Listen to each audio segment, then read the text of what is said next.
Toi, grand astre, que serait ton bonheur si tu n'avais pas ceux que tu éclaires? Cela fait 10 ans que tu viens à ma caverne. Tu n'en pourrais plus de ta lumière et de ce voyage sans moi, mon aigle et mon serpent. Mais chaque matin, nous t'attendions. Nous recueillions ce qui débordait de toi et nous t'en bénissions. Regarde, j'ai le dégoût de ma sagesse. Comme l'abeille qui a amassé trop de miel, j'ai besoin de mains qui se tendent. Je veux offrir et partager, jusqu'à ce que parmi les hommes, les sages se réjouissent à nouveau de leur folie et les pauvres de leur richesse. Pour cela, il faut que je descende aux profondeurs. Comme tu fais le soir quand tu passes derrière la mer et portes ta lumière au monde d'en dessous, étoile d'une richesse immense. Il faut, pareil à toi, que je décline, comme disent les hommes vers qui je veux descendre. Alors bénis-moi, œil calme qui peut voir, sans l'envier même un trop grand bonheur. Bénis cette coupe qui veut déborder, que l'eau en coule à flot doré, puis en tout lieu emporte le reflet de son ivresse. Vois, cette coupe veut être à nouveau vide, et Zarathustra veut être homme à nouveau. Et ainsi commença le déclin de Zarathustra.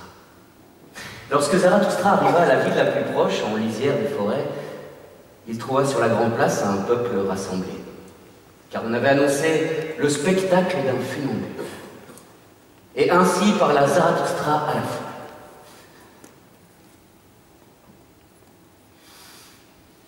Je vous enseigne le surhumain. L'homme est quelque chose qui doit être surmonté. Qu'avez-vous fait pour le surmonter? Tous les êtres jusqu'ici ont créé quelque chose allant au-delà d'eux-mêmes, et vous voudriez être le reflux de cette grande marée et revenir à la bête plutôt que dépasser l'homme. Voyez, je vous enseigne le surhumain. Le surhumain est le sens de la terre. Que votre volonté dise que le surhumain soit le sens de la terre. Je vous en conjure, mes frères, restez fidèles à la terre.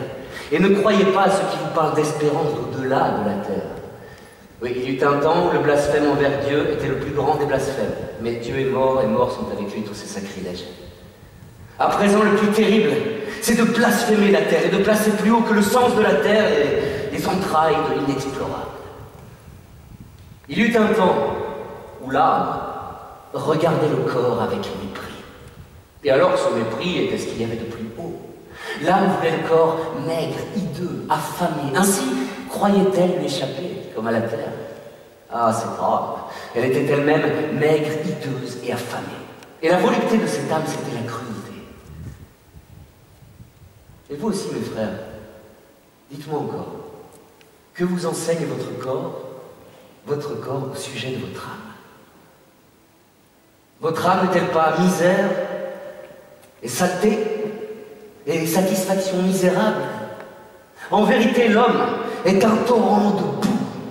Et il faut être un océan pour recevoir ce torrent de boue sans en être souillé soi-même. Voyez, je vous enseigne le surhumain. C'est lui cet océan. En lui, votre grand mépris pourra s'évanouir. Qu'avez-vous vécu de plus grand? C'est l'heure du grand mépris. L'heure où votre bonheur aussi tourne au dégoût et de même votre raison et votre vertu. L'heure où vous dites, à quoi me sert mon bonheur? Il n'est que misère et boue et satisfaction misérable, et pourtant, mon bonheur devrait justifier l'existence elle-même. L'heure où vous dites, à quoi me sert ma vertu? Elle ne m'a toujours pas rendu fou, comme je suis lassé de mon bien et de mon mal. Tout cela, c'est misère et boue. Un regard en arrière dangereux, un frisson et un arrêt dangereux. Ce qui est grand dans l'homme, c'est qu'il est un pont et non un but. Ce que l'on peut aimer dans l'homme, c'est qu'il est un passage et qu'il est un déclin.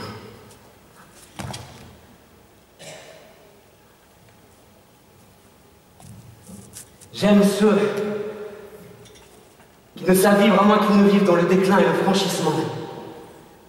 J'aime tous ceux qui ne vont pas chercher par-delà les étoiles une raison de décliner et être des victimes, mais ceux qui se sacrifient à la terre pour que la terre soit un jour celle du surhumain. J'aime celui qui vit afin de connaître et qui veut connaître afin qu'un jour vive le surhumain ainsi. Il veut son déclin J'aime celui qui ne garde pas pour lui une seule goutte d'esprit, mais qui veut être entièrement l'esprit de sa vertu. C'est ainsi qu'en tant qu'esprit, il franchit le pont. J'aime celui qui punit son Dieu, car il aime son Dieu, parce qu'il faut qu'il périsse de la colère de son Dieu. J'aime celui dont l'âme déborde, et qui peut aussi périr d'une chose insignifiante. Ainsi il franchit volontiers le pont. J'aime celui dont l'âme est profonde, de sorte qu'il s'oublie lui-même, et que toute chose soit en lui. J'aime celui qui est libre de corps et d'esprit. Sa tête ainsi ne sert que d'entraille à son cœur, mais son cœur le mène à son déclin. J'aime tous ceux qui sont comme de lourdes gouttes tombant une à une du nuage noir qui recouvre les hommes. Ils annoncent la foudre, et ils vont à leur perte par le fait même qu'ils l'annoncent. Voyez, j'annonce la foudre, et je suis la première goutte qui tombe du nuage. Cette foudre a pour nom le surhumain.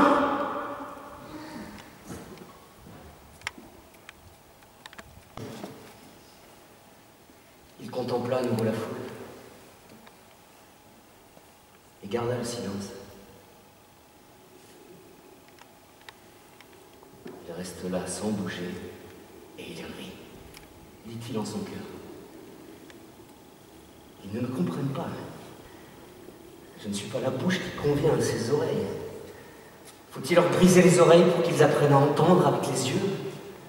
Leur faut-il un grand tintamarre comme font les timbaliers, les prédicateurs de carême, ou ne croient-ils que celui qui bredouille? Ils ont quelque chose dont ils sont fiers. Comment l'appellent-ils, cette chose dont ils sont si fiers? Ils appellent ça la culture. C'est ce qui les distingue de ceux qui surveillent les chèvres. C'est pourquoi ils n'aiment pas entendre le mot mépris s'ils les touchent. Je parlerai donc à leur fierté, et je veux leur parler du plus méprisable, du dernier homme. Et ainsi parla Zarathustra à la foule. Il est temps que l'homme se fixe un but. Il est temps que l'homme mette en terre le germe de son plus haut espoir. Son sol est encore assez riche pour cela. Mais un jour viendra où son sol sera pauvre et battu, il n'y aura plus de grands arbres qui y croissent. Malheur, voici le temps où l'homme ne jette plus la flèche de son désir au-delà de l'homme, et où la corde de son arc a des appris de frémir. Je vous le dis, il faut encore porter du chaos en soi pour donner le jour à une étoile dansante. Malheur, voici le temps où l'homme ne peut plus donner le jour à une étoile dansante. Malheur, voici le temps du plus méprisable des hommes, qui ne peut même plus se mépriser lui-même. Voyez, je vous montre le dernier homme. Qu'est-ce que l'amour? Qu'est-ce que la création? Qu'est-ce que le désir? Qu'est-ce qu'une étoile? Le dernier homme le demande, sans un petit clin d'œil. Et la terre alors est devenue petite, et sur elle sautille le dernier homme qui rend toute chose petite. Sa race est invincible comme les puces. Le dernier homme vit plus longtemps que tous. Nous avons inventé le bonheur, disent les derniers hommes, sans un petit clin d'œil. À ce moment-là, les cris et la gaieté de la populace l'interrompirent. Donne-nous ce dernier homme, Zarathustra, ainsi criait-il. Fais de nous ces derniers hommes, nous on te fait grâce du surhumain. Et toute la foule était en joie. Mais Zarathustra s'en attrista. Et il dit en son cœur, ils ne me comprennent pas. Je ne suis pas la bouche qui convient à ses oreilles. Je suis resté trop longtemps dans la montagne. Trop longtemps, j'ai écouté le bruit des arbres et des ruisseaux, et à présent, je leur parle comme à ceux qui surveillent les chèvres. Et maintenant, ils me regardent et ils rient. Et cependant qu'ils rient, ils me haïssent encore. Il y a de la glace dans leur rire. Sur le chemin qui mène à toi-même. Alors accorde-moi encore un instant et écoute-moi. On se perd facilement quand on cherche. Toute solitude est une faute. Ainsi parle le troupeau. Or longtemps tu as fait partie de ce troupeau, et la voix du troupeau résonnera encore longtemps en toi. Et quand tu diras « Ma conscience n'est plus une avec la vôtre », ce ne sera qu'une seule plainte et une seule douleur. Vois, c'est encore cette conscience commune qui a fait naître cette douleur. Et le dernier reflet de cette conscience brille encore dans ton chagrin. Veux-tu prendre le chemin de ta tristesse, qui est le chemin vers toi-même? Alors montre-moi que tu en as le droit, et montre-moi ta force. Es-tu un nouveau droit? Es-tu une nouvelle force, un premier mouvement, une roue roulant d'elle-même? Peux-tu aussi contraindre les étoiles à graviter autour de toi? Tant de désirs lubriques tendus vers les sommets, tant de convulsions chez les ambitieux. Montre-moi que tu n'es pas un homme lubrique ou un ambitieux. Ah, tant de grandes pensées qui ne sont rien de plus qu'un long soupir, elles enflent et augmentent l'ampleur du vide. As-tu déjà entendu le mot? Elles enflent et augmentent l'ampleur du vide. Tu te dis libre? Je veux entendre tes pensées maîtresses. Et non la description des chaînes auxquelles tu aurais échappé. Libre de quoi? Mais qu'importe ta Zarathustra, mais que ta conscience claire m'annonce. Libre pourquoi? Peux-tu te donner à toi-même ton bien et ton mal, et suspendre ta volonté au-dessus de toi comme une loi? Peux-tu être ton propre juge et le vengeur de ta loi? Il est terrible d'être seul avec le juge et le vengeur de sa propre loi. C'est ainsi qu'une étoile est jetée dans l'espace vide et désolé et la laine glacée de la solitude. Aujourd'hui encore, tu souffres du grand nombre, toi qui es un. Aujourd'hui encore, tu portes tout ton courage et tes espérances. Mais un jour, la solitude te fatiguera. Un jour, ta fierté se courbera et ton courage se fissurera de part en part. Un jour, tu crieras « Je suis seul !»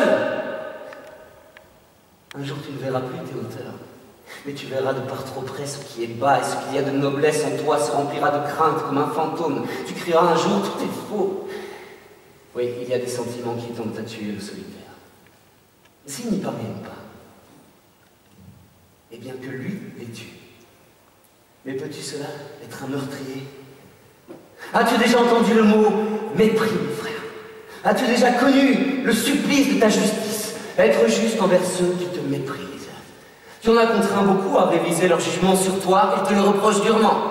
Tu es allé auprès d'eux et tu as passé ton chemin. Ceux-là, ils ne te le pardonneront jamais. Tu vas plus loin qu'eux, mais plus tu voles haut et plus tu apparais petit aux yeux de la jalousie. C'est toujours celui qui vole qu'on déteste le plus. Il jette la souillure et l'injustice sur le solitaire. Mais si tu veux être une étoile, mon frère, tu ne les en éclaireras pas moins. Et garde-toi aussi des gens de bien et des justes. Ils crucifient volontiers ceux qui s'inventent une vertu qui leur est propre. Ils haïssent le solitaire. Et garde-toi aussi de la sainte naïveté. Pour elle est impie tout ce qui n'est pas naïf, et elle joue volontiers avec le feu des bûchers.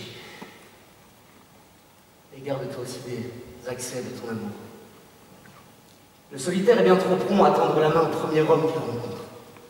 Or, il y a des hommes à qui tu ne dois pas donner la main, mais bien plutôt la patte, et je veux que cette patte ait des griffes. Mais le pire ennemi que tu puisses jamais rencontrer, ce sera toujours toi-même. Tu es à l'affût de toi-même, par tes cavernes et tes forêts. Solitaire, tu suis le chemin qui toujours te ramène vers toi-même. Et tes 7 démons pour toi-même, tu seras l'hérétique et le sorcier, le prophète et le bouffon, l'impie, le sceptique et le méchant. Il faut que tu veuilles périr dans ta propre flamme. Comment voudrais-tu jamais renaître si tu ne t'étais pas fait cendre? Solitaire, tu suis la route du Créateur. Tu veux te faire un dieu avec la matière de tes 7 démons. Solitaire, tu suis la route de l'amoureux. Tu t'aimes toi-même, et c'est pourquoi tu te méprises. Comme seuls les amoureux savent mépriser. L'amoureux veut créer parce qu'il méprise. Que sait-il de l'amour, celui qui n'a jamais dû mépriser ce qu'il aimait? Va dans ta solitude, mon frère, avec ton amour et ton ardeur à créer. Et ce n'est que plus tard que la justice te suivra en claudiquant. Va dans ta solitude, mon frère, avec mes larmes. J'aime celui qui veut créer au-delà de lui-même et qui ainsi court à sa perte.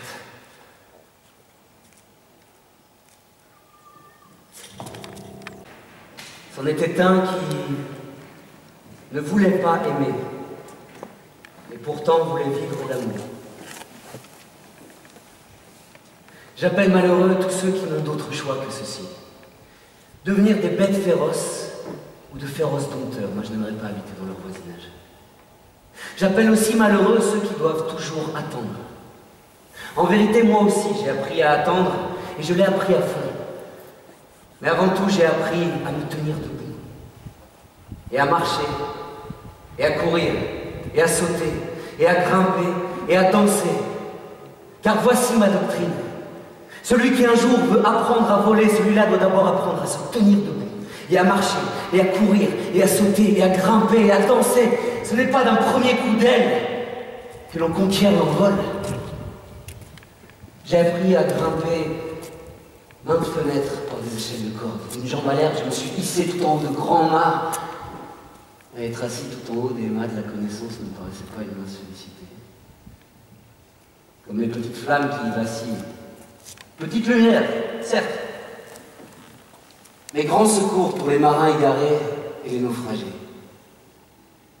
Par bien des chemins et de bien des manières, je suis parvenu à ma vérité. Ce n'est pas par une seule échelle que je me suis hissé sur les hauteurs dont mes yeux peuvent scruter les lointains. Ceci, à présent, est mon chemin. Où est le vôtre? C'est ce que j'ai répondu à ceux qui m'ont demandé le chemin, parce que le chemin n'existe pas. Ainsi parlait Zarathustra.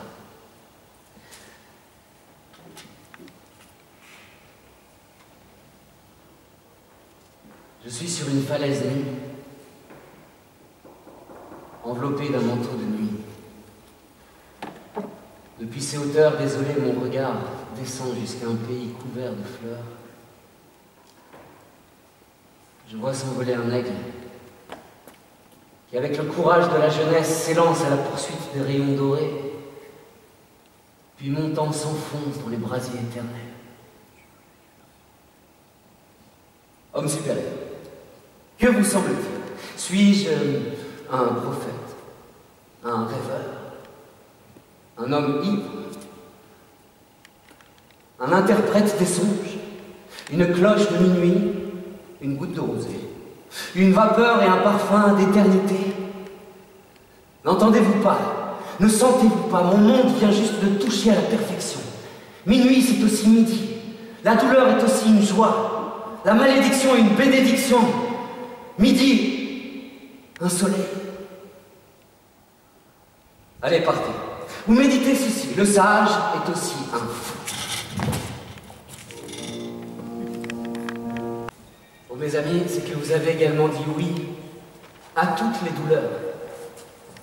Toutes les choses sont enchaînées, ligotées, liées de liens d'amour.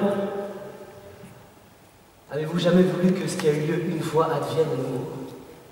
Avez-vous jamais dit « Tu me plais, bonheur, que tout s'arrête en cet instant fugace » Alors vous avez même, en même temps voulu que tout revienne, que tout soit à nouveau enchaîné, ligoté, lié de liens d'amour. Vous avez voulu que tout soit à nouveau éternel. Lié d'amour, mes amis, c'est ainsi que vous avez rêvé le monde. Vous, les éternels, vous l'avez aimé de tout temps, et pour l'éternité, et même à la douleur, vous dites « Passe, mais reviens donc ». Car toute joie veut l'éternité. Toute joie veut l'éternité de toutes choses. Elle veut le miel. Elle veut un minuit ivre. Elle veut des tombeaux. Elle veut du levain. Elle veut l'or des soleils couchants. Que ne veut la joie? Elle est plus assoiffée, plus aimante, plus affamée, plus familière, plus effrayante que toute douleur. Elle veut l'amour, elle veut la haine. Sa richesse est immense. Elle jette, elle donne, elle supplie comme un mendiant qu'on lui prenne ce qu'elle rend. Elle dit merci à celui qui prend. Elle voudrait qu'on la haïsse, si riche en la joie, qu'elle a soif de la douleur, de l'enfer, des outrages, de l'infirmité du monde, car ce monde, comme vous le connaissez bien, homme supérieur, elle veut venir à vous la joie, l'indomptable et bienheureuse joie, à votre douleur, créature ratée. Toute joie éternelle aspire à ce qui est raté. Toute joie se veut elle-même. C'est pourquoi elle veut la douleur qui frappe au cœur. Ô bonheur, ô douleur, ô mon cœur, brise-toi. Homme comprenez ceci. La joie veut l'éternité. Elle veut la profonde éternité. Lorsque Zarathustra lui parlait ainsi, il se tut comme quelqu'un qui n'a pas encore fini de parler. Longtemps dubitatif, il soupesa son bâton, et puis il se mit enfin à parler, d'une voix toute autre.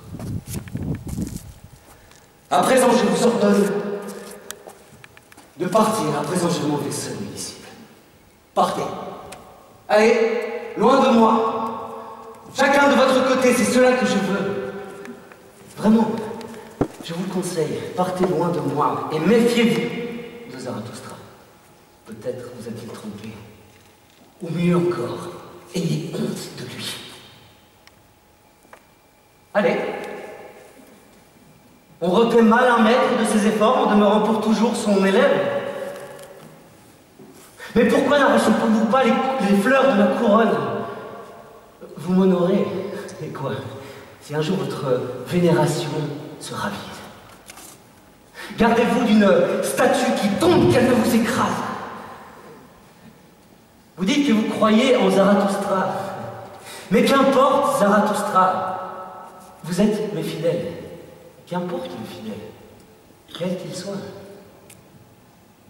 Vous ne vous étiez pas encore cherché, c'est alors que vous m'avez trouvé. Ainsi font tous les fidèles, c'est pourquoi toute croyance est de si peu de poids. À présent, je vous ordonne de me perdre et de vous trouver. Et je ne reviendrai vers vous que lorsque vous m'aurez renié.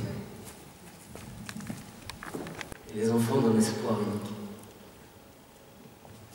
Nous rions ensemble le grand midi. Car c'est au grand midi, à l'heure surhomme, qu'il célèbre son chemin vers le soir comme un nouvel espoir, car c'est le chemin qui mène à un nouveau matin. Alors celui qui décline se dira comblé de passer au-delà, et le soleil de sa connaissance sera à son grand midi. Tous les dieux sont morts. À présent, que vive le surhomme! Que cela soit notre volonté dernière, un jour au grand midi. Ainsi parla Zarathustra. Il se hisse au sommet. L'escalade guette. La rumeur qui parcourt les roseaux. Le vent qui bruisse au long de la falaise. La chouette dont l'aile frôle la hauteur. Et la rumeur s'approche. Accent magique, comme une vibration de harpe qui se plaint doucement en douloureuse angoisse. Et se noyer dans le tout. Cela lui saisit le cœur. Il monte et se penche et ouvre les bras, étreignant le monde. Se noyer, sombrer, la colonnade s'efface. Expirer, se perdre, tomber vers la terre en mille morceaux.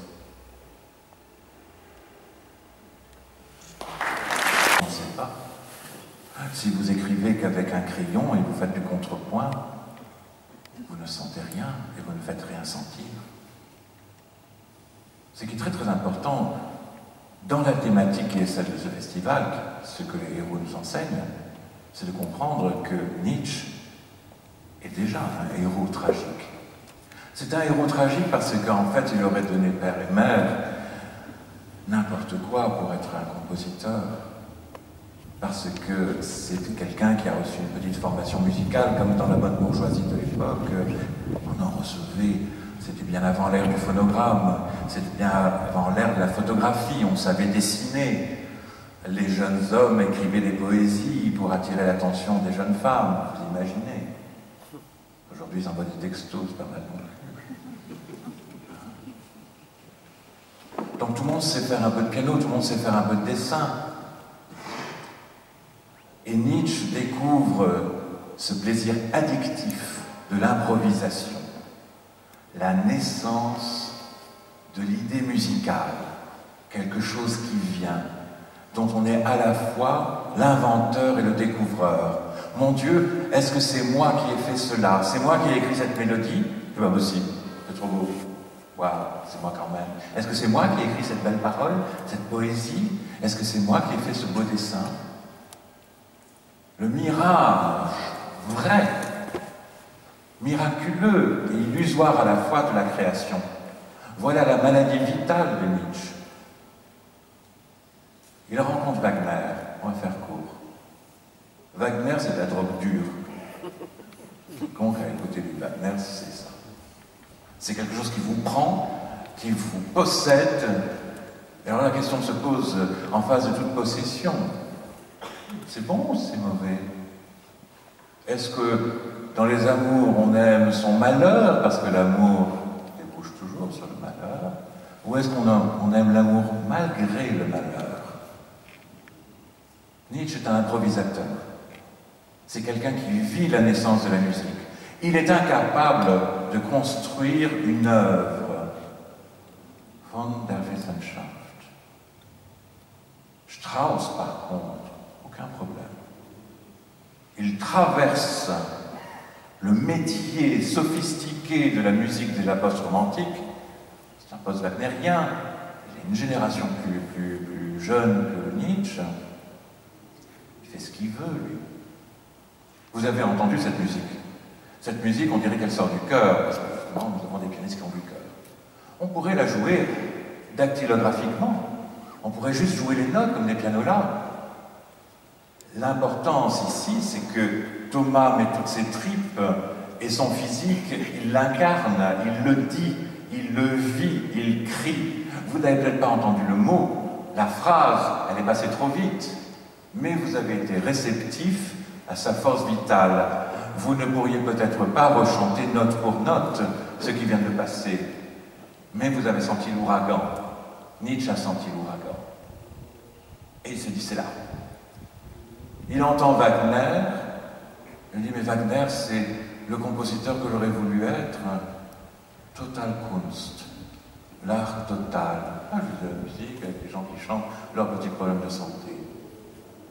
Un truc qui est de l'ordre de l'attentat. On est chez Arthur Rimbaud, on est chez Antonin Artaud. On ne sort pas indemne de Wagner. Il ne le voudrait pas. Et là, peut-être, il y a cette dérive dont j'ai parlé. L'amour, est-ce que c'est bien même s'il est malheureux, ou est-ce que le malheur c'est meilleur même s'il faut en passer par l'amour? Wagner se développe. Il a une mystique qui, du coup, lui échappe et devient morte. C'est Parsifal, c'est l'attentat absolu pour Nietzsche. C'est la chrétienté qui revient, le peine à jouir, le monde qui n'existe pas. Le monde qui existe, c'est quand moi, Nietzsche, je suis au piano et je sens des trucs qui me dépassent. Je sens l'ouragan, la foudre, la poésie qui me tombe dessus. Mais je ne peux pas faire une œuvre. Donc je suis le seul, on a beaucoup parlé de solitude. Mais par contre, c'est un philologue classique, c'est un philosophe. Alors il écrit des textes dans lesquels il règle des comptes avec la modernité. On en a beaucoup parlé dans ce festival. On a entendu parler du bonheur et de la vertu. On a entendu parler de beaucoup de choses qui ont déjà été discutées. Je peux donc faire court. Mais Nietzsche ne veut pas être emprisonné dans un faire-œuvre monumental. Le seul livre que Nietzsche ait pu faire éditer à compte d'éditeur, c'est La naissance de la tragédie, son tout premier livre. Après, il a raqué. Il s'est publié à compte d'auteur. C'est un auteur confidentiel qui est surtout connu des musiciens, des compositeurs, parce que c'est un ami de Wagner et que la Wagnerite, maintenant, c'est une secte, c'est une religion. C'est vrai, on l'a compris. Mais Nietzsche ne veut pas de ça. Il ne veut pas d'une religion. Il ne veut pas qu'une religion s'interpose entre le soleil et lui. Le mot de déclin, en allemand, c'est Untergang. Untergang, c'est aussi la chute, mais c'est aussi le soleil qui, arrivé au midi, redescend. Voilà. Et c'est alors que Zarathustra commença son déclin. C'est-à-dire que la vie est un cycle, c'est l'éternel retour du même, c'est la musique qui ne peut pas se poser. Elle passe. C'est ça la vie. Quand ça s'arrête, c'est mort.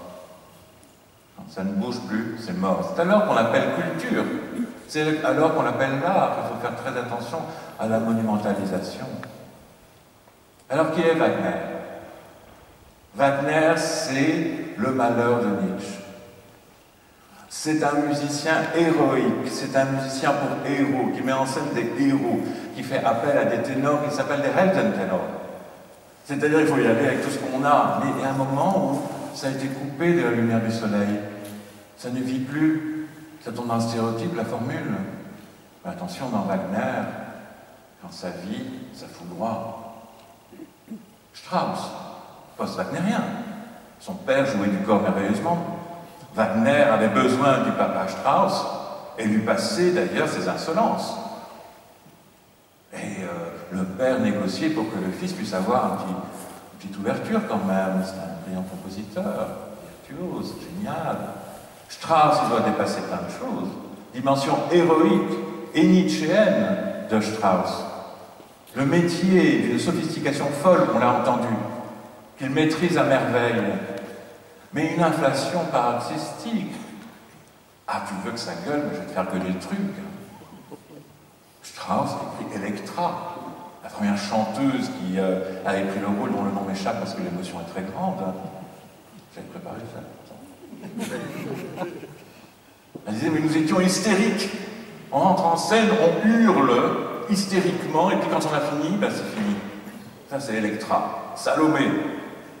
Pièce basée évidemment sur le texte d'Oscar Wilde, transgressif, violent, inhumainement violent. Et puis après cela, Strauss redevient sage. Rosenkavalier, une musique qui tout d'un coup retrouve la lumière du soleil. Il n'y a que Nietzsche qui puisse se permettre d'être Nietzsche. Il incombe à Strauss de devenir Richard Strauss.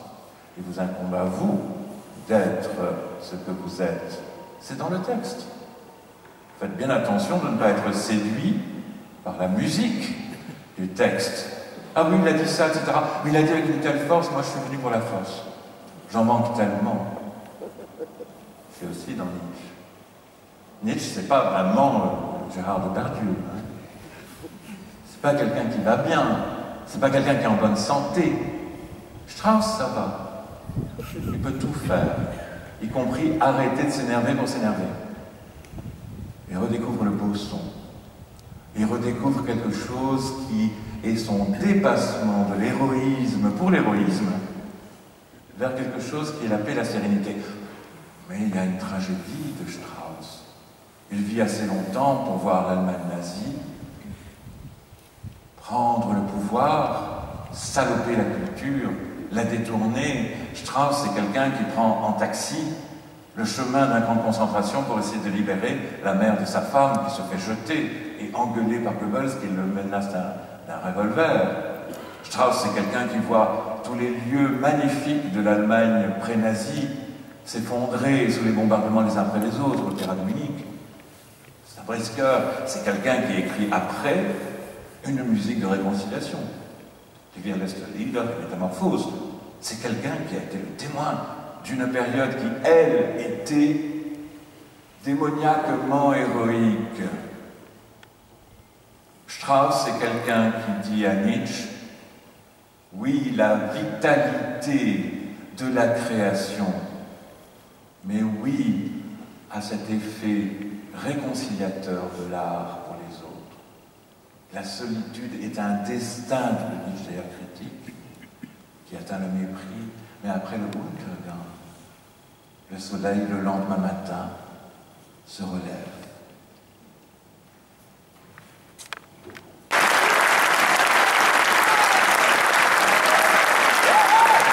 Bravo!